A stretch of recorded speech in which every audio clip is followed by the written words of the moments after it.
5 surprising things men find beautiful in a woman. I know what you're thinking. We're not talking about the exterior. We're not talking about the superficial outside body figure. We're talking about something more deeper, something more internal. Welcome to my YouTube channel. My name is Coach Andres of Alex Cormont at the French Relationship Expert. And today we're going to talk about 5 important things men find beautiful in a woman.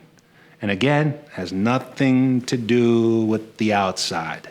It's to do with here and here. So before we get started, I would love to see you hit that subscription button, as well as any likes with a big smile. Share this video with anyone who you think might benefit from it. And as well as always, leave any comments, any concerns, any questions below. I read them all, and I can't wait to look at what you all have to say. So let's get started. Number 1, and this is one of my personal favorites, playful personality. A playful personality. And that's just at a point of saying, not taking themselves so seriously. And I get it. We all understand the attraction physical level, how that kind of starts this initiation, that kind of starts the talk, and you notice the woman, you're saying, oh, wow, okay, I like the way her hair looks, or those eyes, or that beautiful, dress she's wearing. So outside that first approach, what do you really want to look for that's so beautiful? What is this that surprises you that men really do look for? And the first one is playful personality, a good laugh, a good sense of humor, a person who's lighthearted and confident as well to take themselves in a playful way. Not so always polished and very solid and serious and dramatic and everything is all about black or white, black or white. Where's the gray? Where's the gray? The playfulness. Be able to laugh at herself, knowing she said something stupid, knowing that she said something ditzy, knowing that whatever she calls you out, that you said something stupid. That's hilarious. You want to be able to let go of your guards and your walls by having some playful time with your loved one, physically, verbally, mentally, emotionally. And that way it's not so tense, it's not so serious, because relationships are serious. It can get tense. There's always going to be a problem or an obstacle or a test of adversity through everything in life. But let's not make our way of communicating, our way of bonding, always so serious. There's got to be a level of playfulness in the situation. I don't know about you, but I love someone who's just, of course, beautiful on the outside. Don't get me wrong, I love that. But if they're beautiful on the inside and they're a little goofy or a little weird or a little playful, that's just something that's something very specific that, you just find in that person. You're like, wow, I love that identity you have, that confidence in yourself that you just don't take yourself so serious. You can be playful, and it's a beautiful thing. All right. Number 2, what men find surprisingly beautiful in a woman. Number 1, playful personality. Number 2, another one of my favorites, positive energy. Right? We're not talking about Tony Robbins, optimistic through the roof. We understand we're not looking for someone who's going to be my motivator every day, all day, like a coach. That's what we do. But just a positive person, a positive outlook, some optimism in the world. That's the most contagious, attractive quality in any form of relationship, not just love, in all forms of relationship. It's basically not just being positive and saying good things. It's the way you think and look at life. I always lived with this favorite quote my father used to always say, if you're not part of the solution, then you're part of the problem. And that's a reflection on someone's energy. If someone's always complaining about the problem, that's a negative energy. And they're just basically adding more fuel to the problem. Whereas if you're focusing on the solution, that's a positive approach. How do we turn the negative into a positive? Let's figure out how to resolve the situation. Let's figure out this argument, and let's see where we misunderstood each other. Let's find out where we miscommunicated. Let's see if my intentions came off and upset you in some way, but I never meant that. You're focusing on the solutions. You're focusing on resolving this tension, resolving the situation. And that all has to do with positive energy.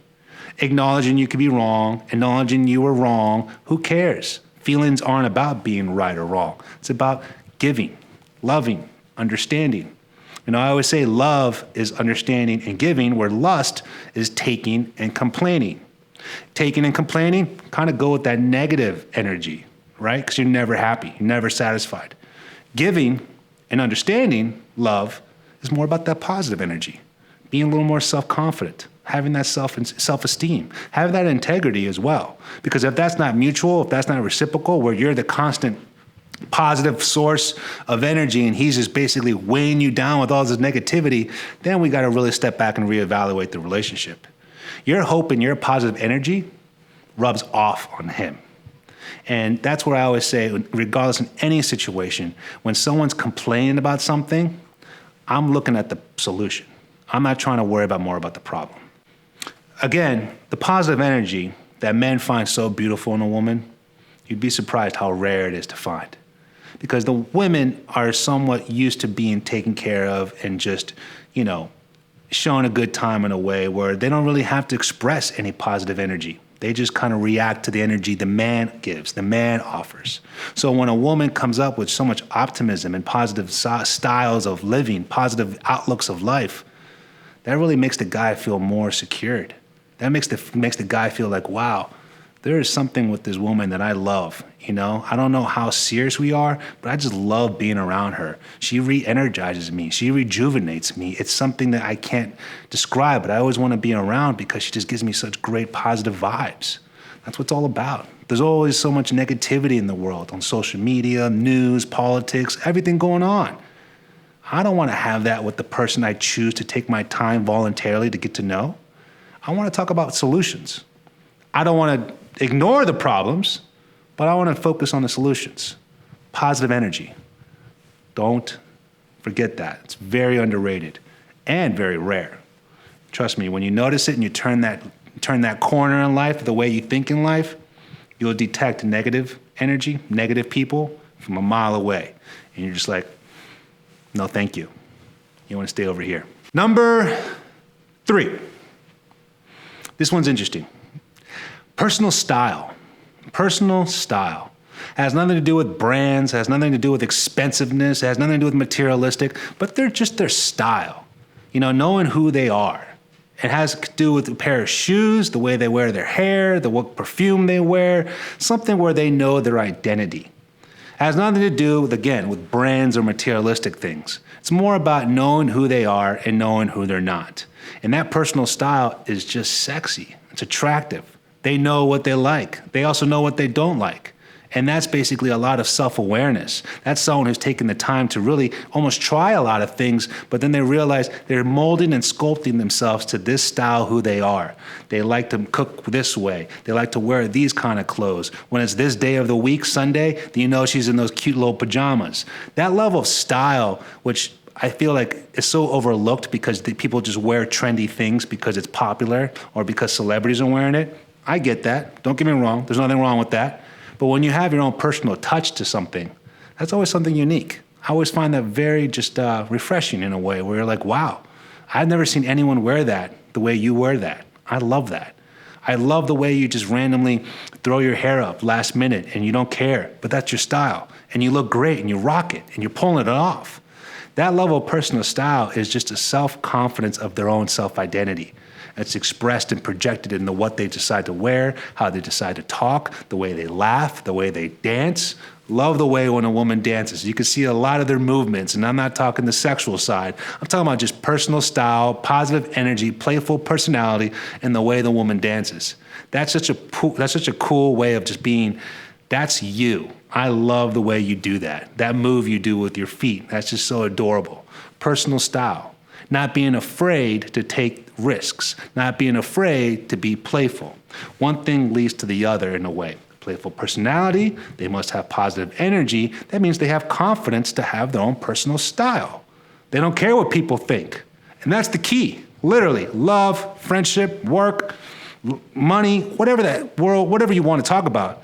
The less you care what people think and only care about the people you care about think, that is called personal style. And that's just a level of self-esteem and confidence that is just so attractive and so sexy that you want to be around that. That's what you want. I don't care what people think. Why would I? Why would I value someone's criticism if I don't care about their opinion? So again, personal style is very underrated. And again, it has nothing to do with the clothes. It's more about their confidence, not caring, their personal style. All right, number 4.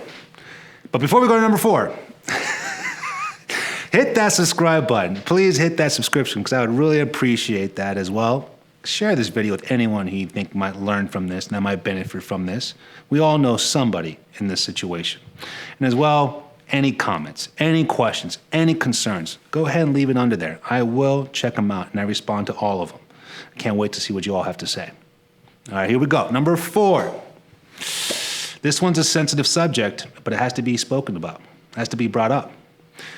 Do they talk badly about their ex? I know. They're their ex for a reason. They should be talked badly about. But a man finds something so beautiful in a woman that's surprisingly rare that the woman has developed clarity and closure and peace and has healed from that past relationship so they're not talking badly about it anymore. They valued and they learned from that relationship. They're over that person. They're not resentful. They're not hating on the situation. They're not bringing that baggage to you. There's no remorse. There's no negativity. They say it just didn't work out and it's okay. It is what it is and, it just didn't work out. When you have that level of response of just closure from an ex relationship, then you really know you're in a good spot mentally. You also know you're also healed emotionally. So if you're in a date, which I've had a number of my clients tell me where as soon as the conversations develops and after a few dates, they do bring up the typical, so what was your last relationship like? How long was it? How did you guys meet? And what happened? And these guys just get a little heated and get a little still hurt and judgmental and bring up the topic of how they broke up. And they bring this anger towards the situation, this anger towards the conversation. And that just really turns off the woman. They're like, well, why am I on a date with someone if you're so upset about this topic or about this ex? You wouldn't like that. So why would men like you, the women, talking badly or getting angry or getting upset when that question gets brought up? We don't want that. It goes both ways. So it's not necessarily what only men find beautiful. I'm sure women find just as refreshing and beautiful when a man understands their last relationship didn't work out for those reasons and they're over it. They've healed from it. They don't need to bring that to you. And that's what you want because you know you're at a good place mentally. You know you're healed emotionally and you're present to enjoy and appreciate everything that's in front of you. So again, ladies, if you're still talking or feeling or tempted to say something bad about your ex, that might be a sign maybe you're not emotionally available to start a new relationship. You always want to start with a clean slate, no conscience. Remove the weight of the past. It's not going to do anything for you now. Yesterday was history. Tomorrow is a mystery. Be here today. Have that playful personality. Be positive. Have a personal style. And heal yourself of your past relationships because that's such a beautiful quality of someone learning and growing and evolving from something that didn't work out. And that's what life is all about, turning a negative into a positive. You see what I did there? It's good. All right, ladies, number 5. Passionately ambitious. And this has nothing to do with the paycheck. This has nothing to do with the title. Nothing to do with the level of materialistic, superficial success. It all has to do with your heart. What are you passionately ambitious about? Again, I don't care if you're the CEO of your own company or a cashier at Walmart or self-employed at home trying to start a new business on Instagram. Are you ambitious about it? Are you passionate about it? Because that's the whole point of life. It doesn't matter what's going to happen afterwards. It matters about your approach to it, your mindset, your preparation, your effort on everything you do. The results will come. I always say wealth follows health. So when you have a healthy body, a healthy system, a healthy mind, a healthy heart, and you have that passion and you have that ambition, wealth will follow that eventually. Trust me. And that's where you want to see that men find that so beautiful, surprisingly, in a woman if they're ambitious about, I don't care if it's about baking brownies or starting their own business or working the 9 to 5, whatever it is. As long as you're ambitious about it, as long as you're passionate about it, that means you're enjoying your life. We spend most of the time and most of the week with our work environment, in our working environments anyways. So why not be passionately ambitious about what you do? And that really shows who that person is. Again, that's a ripple effect of playful personality, positive energy, personal style, over and healed about their ex, so they're not talking about it so badly, and they have a passionate ambition about what they want to do in life. And that just expresses so many layers in that person, so much depth and so much substance in that character, how they know themselves, how they really self-evaluated who they are. They've self-developed, they have been self-aware. And that's where you find that it's surprisingly beautiful when someone does that. And not just saying only what men find surprisingly beautiful in women, it's in people. Do people take the time to really look in the mirror and self-evaluate what's going on? Do they heal from the past? Do they have optimistic approaches and outlooks on life? Do they know their own style? Do they always talk badly about the past, or are they focused more on the future? Again, about the solution, not about the problem. And then finally, do they take the time to be passionately ambitious about whatever they do? I don't care what it is, as long as you're enjoying it. Because if you're enjoying that time for yourself, then you're going to enjoy the time we are together. I, as the man, or the man out there that you're trying to get, they're not going to define your love and happiness. They should complement that. Again, that has a lot to do with self-love, which is everything we talk about here and everything we preach, the philosophy of dream love. So if you don't love yourself by going down these steps of knowing and being aware of those 5 things that we just mentioned, then you're really dependent on someone trying to make you feel loved, make you feel happy, make you feel fulfilled. And that's not the goal. The goal is to love yourself. Be aware of these things. So I just want to say thank you for watching this video. And if you guys have actually any deeper concerns or questions and you really want to dive into a little further on this, check out this video, because we're going to go into other topics with different content, on different suggestions. And we want to make sure we inform and educate you on everything we know, so we make sure you make quality, healthy, safe, peaceful choices with the ones you love. If you also want to be interested in any services, you can check out this website right here, FrenchRelationshipExpert.com/coaching. You'll see our profiles there, and we'll be more than happy to get a hold of you and help you out with your situation. That's what we're here to do. Dream love. Thank you.